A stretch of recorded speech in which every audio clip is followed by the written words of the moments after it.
Alright, I admit it, I'm square as shit. So nothing gets my blood racing like a well-made multi-tool.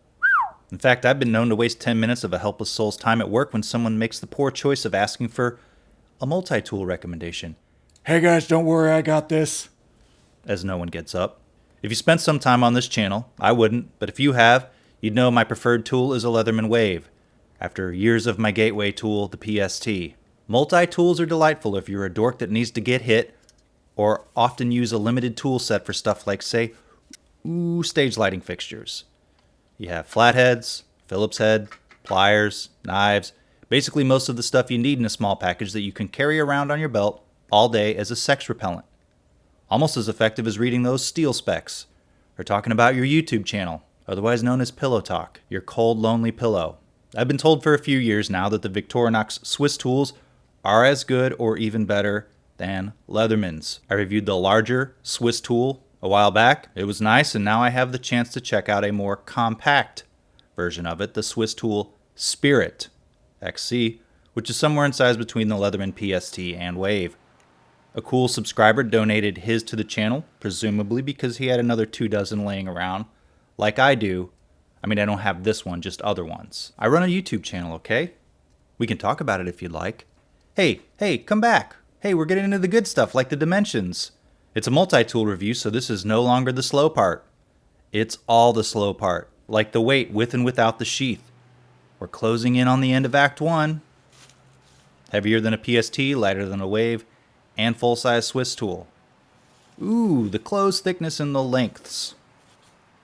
Feel free to double-check my work. I screw the dimensions up all the time. Even after I watch them 2 or 3 times, I still don't see it. How about the pliers open in the grip area? That do anything for you? Who wouldn't like to wrap their hand around that? Or hands. The blade measurement section. Lots to look at here. As I look at all of this, I realize it's probably overkill. Did I measure too many things here? Note that there are several measurements for the cutting edges. Oh, you can see that? Okay. Yeah, great use of my time.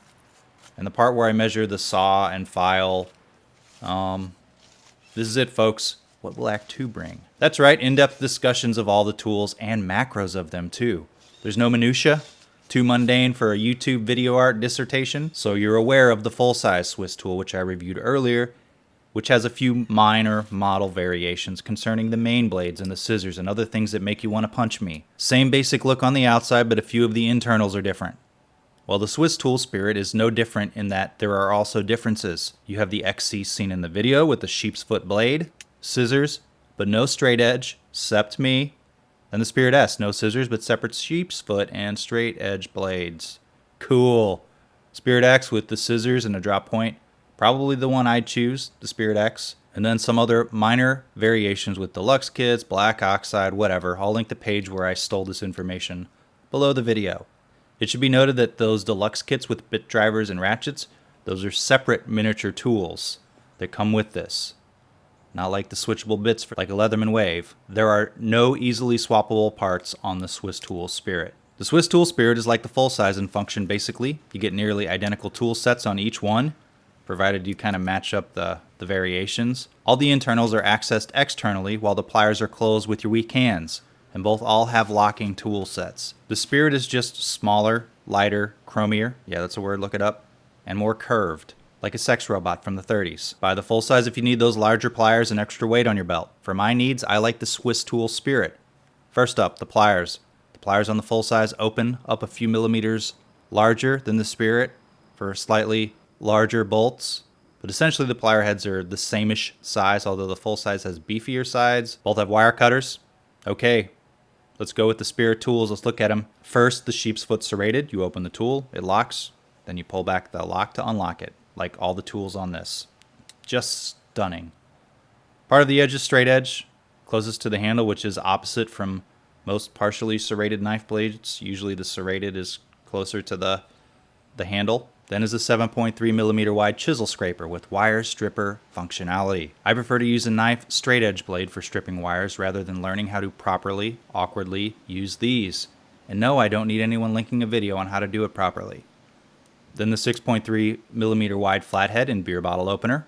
All my beers are in the can form right now, so you'll just have to use your imagination.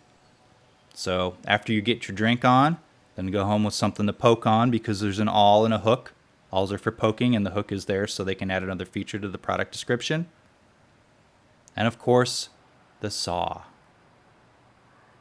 Other side, file with 3 sides. The edge has a texture, as do either side. Both of the flat sides have a similar texture, I'm pretty sure. One may feel a little rougher, I don't know. Then you get your can opener with a 4mm flathead on the tip. Still get people who can go to hell saying I opened the can the wrong way on the other multi-tool videos. Yes, when you go the other direction, not only does it take slightly longer to open, you also summon Beelzebub, who starts a YouTube channel where he reviews hentai and headphones, and then has an Instagram featuring fusion food trucks. Then is a Phillips head.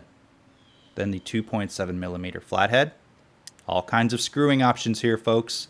And then scissors so you can give your friends haircuts. The scissors are better than the Leatherman Wave in charge.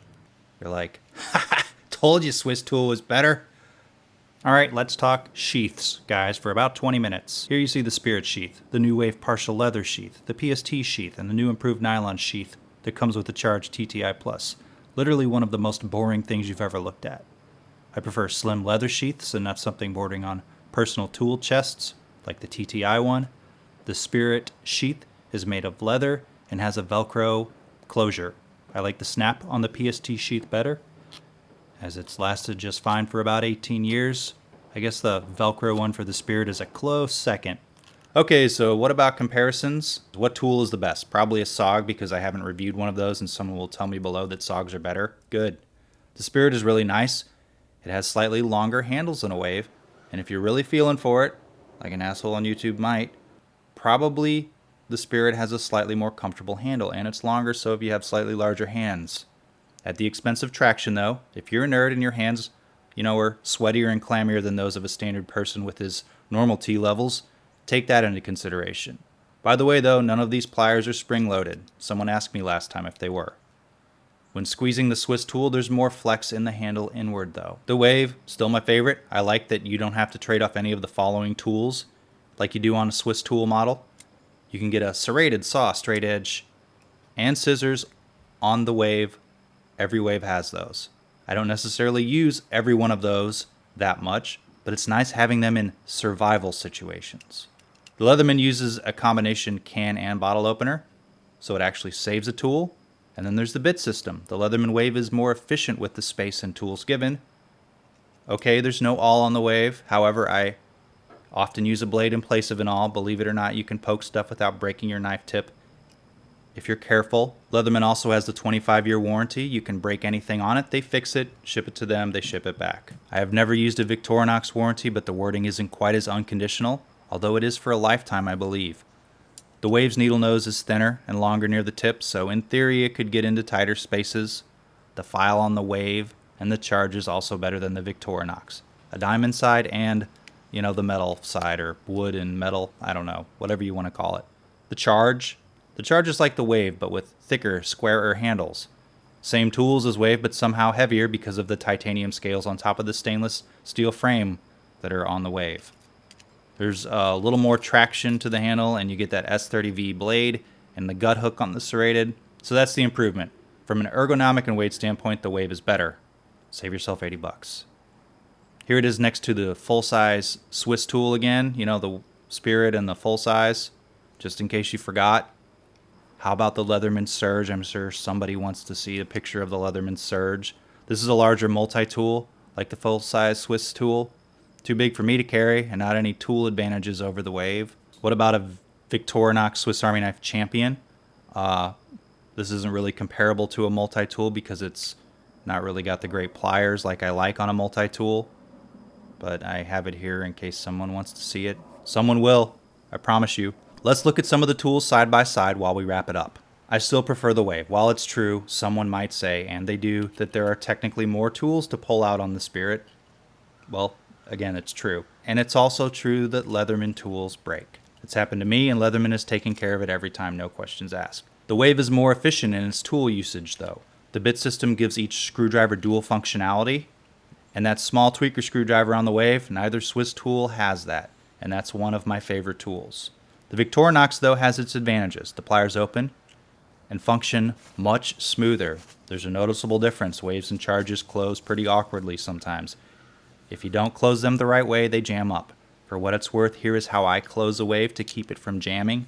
You got to close it with both hands. One-handed closing sucks. The Swisstool Spirit is more comfortable to hold, and it's easier on the eyes. Yes, on the internet we can admire the beauty of a tool, and at least we can't hear the laughter and see the judging gaze of others. Although there's always mean comments below the videos, so that's good. Also, the locking system on the Victorinox tools is cleaner and smoother. I can't make a decision which tool works best for you. The Swisstool is more refined, but the Leatherman in its ugliness makes better use of its space. I happen to have a job where a Swisstool would work about 80% of the time well, and a Leatherman wave about 95% of the time, although I work about 60% of the time well. If you like this sort of review, subscribe to the channel, give the video a thumbs up, donate to the Patreon if you would like to support this sort of YouTube bullshit, leave a comment, watch some of my other multi-tool videos, because if you watch this far, let's face it, you don't manage your time as well as you should. I mean, I make the videos, I get it. It's a huge waste of time. But thanks for watching anyway.